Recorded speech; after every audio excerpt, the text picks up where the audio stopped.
Hey everyone, Theme Park DNA here. Today I'm going to be doing a quick review of the Princess from Wonder Force. This is going to be a budget RGB saber that I got from the pack store. All in all, I think it's a great looking hilt, especially if you consider the price point. Now I know there are a lot of really good budget sabers right now, so this isn't the only game in town anymore as far as budget sabers. I recently got some lightsabers from Crimson Dawn. Quickly became a really big fan. So there's a lot of choices out there. It's a great time to be a saber collector, but this is the only budget Leia saber that I know of. And so I wanted to pick it up and take a look at it because I really like the design. But by and large, most of the Leia sabers out there are a little bit more on the expensive side. So I haven't made it yet, but I'd like to get the Ultimate Works version of this saber and compare the two. So just starting off with the looks, this is a really attractive saber. The pictures on the website, I couldn't tell if this was a crimson or whether it was like a dark brown. It is definitely a deep burgundy. It's definitely in the red family, but it's a really dark color. And I really like it because it really kind of makes it versatile. This saber doesn't scream light side or dark side to me. I think either alignment could have this in their hand. Same thing with gender. This doesn't look overly masculine or feminine. This saber kind of fits everybody, and I was really kind of attracted to that idea of kind of neutrality and in a thin neck design. So starting from the bottom, this came with a really tiny non-functional O-ring that was kind of screwed in here, and during the course of just getting familiar with it and being prepared for the review, it came out on its own. To this day I haven't found the little screw in the tiny O-ring. I don't know where it is. So it was interesting. It gave it a little bit of added character, if you would, but the rattling is kind of annoying, especially the little minute noise that the small O-rings make, and I like it better without it. That being said, there's not a way to wear it, so you can install maybe a heavier duty O-ring there if you'd like. Moving on up, this handle grip section is really attractive. It looks really nice, and I don't have much complaint here. One of the few things I have to complain about this saber though is probably right here in this section. It looks great, and I think it's outstanding for grip. And if you are one-handing the saber, which is completely doable, I found that if I want to try to wield this one-handed, that I'll hold it right here in this grip section and kind of lay my thumb over top of this angle, and it works just fine, and it's really not uncomfortable at all. But this being a budget saber, these angles are not really chamfered, and so, like I said, one-handed dueling or one-handed wielding, correction, I found that this was really not uncomfortable at all. This can dig into your palms just the smallest bit, but it's really nothing to complain about. It's fine. Where I found that it was a little less comfortable, at least for me, is it was single hand or dual hand wielding from up here.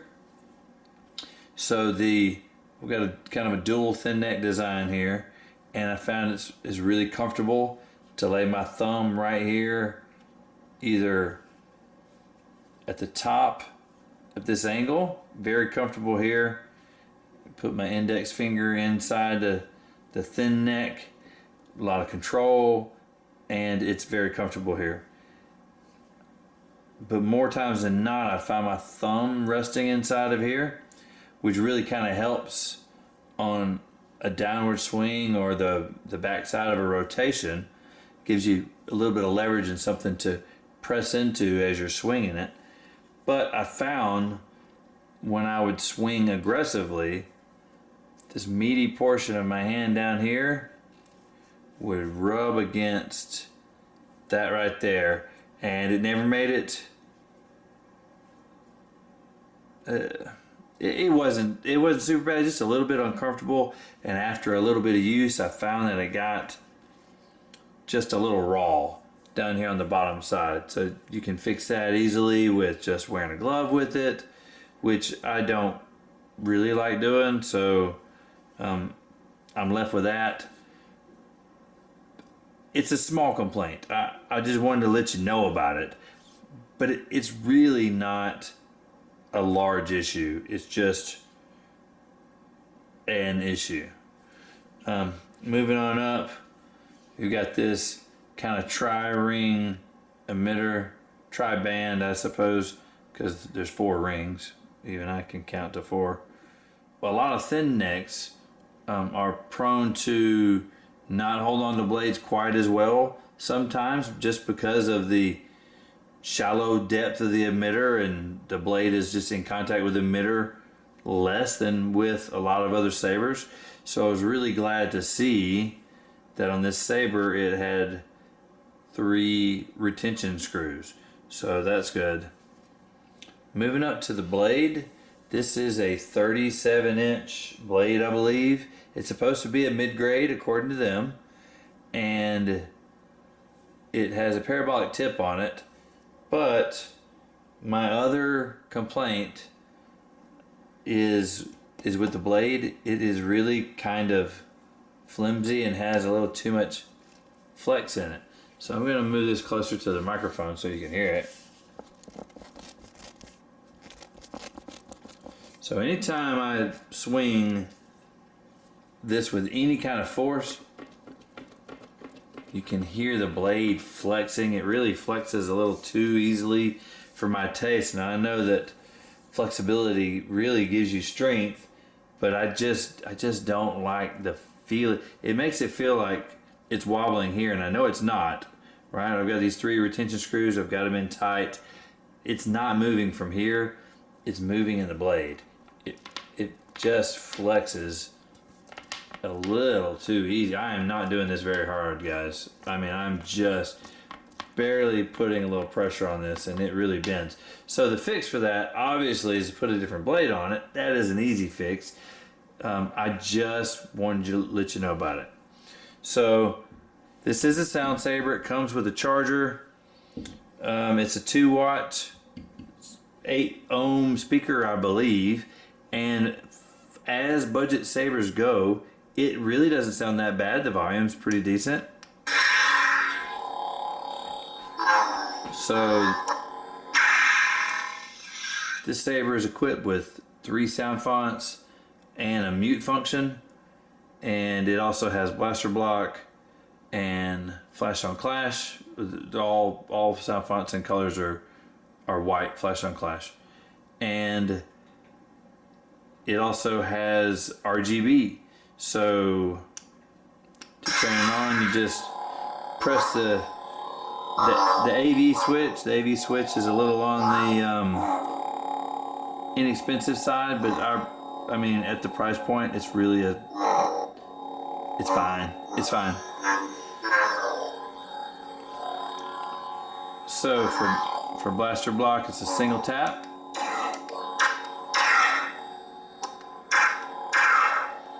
Alright, it does.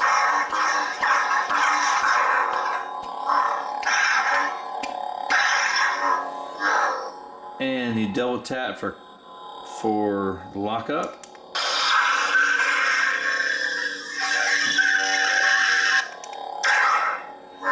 And then you triple tap to change colors. which I will get to in just a little bit. I'm going to show you. So with the saber turned off, you just long press the AV switch. You long press the button. This really is an AV switch. But you long press the button to change sound fonts. So this is like a dark saber sound font.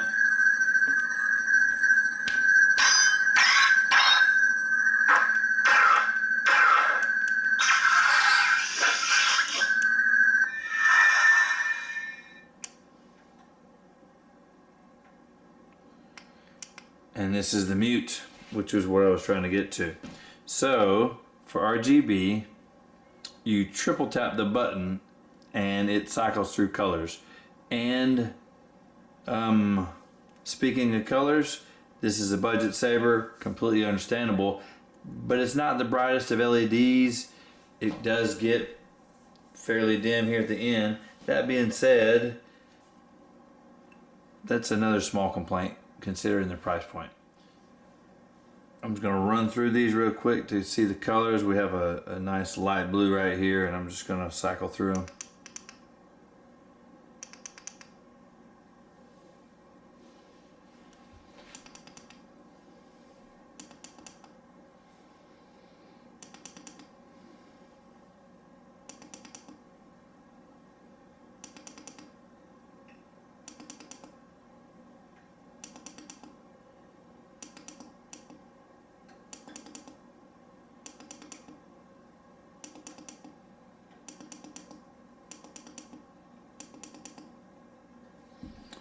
Alright, that's back. One more sound font to listen to.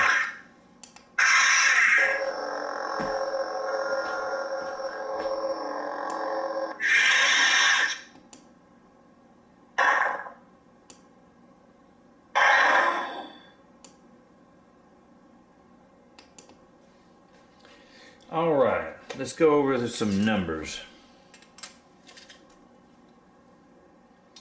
This saber is right at 11 3/4 inches long.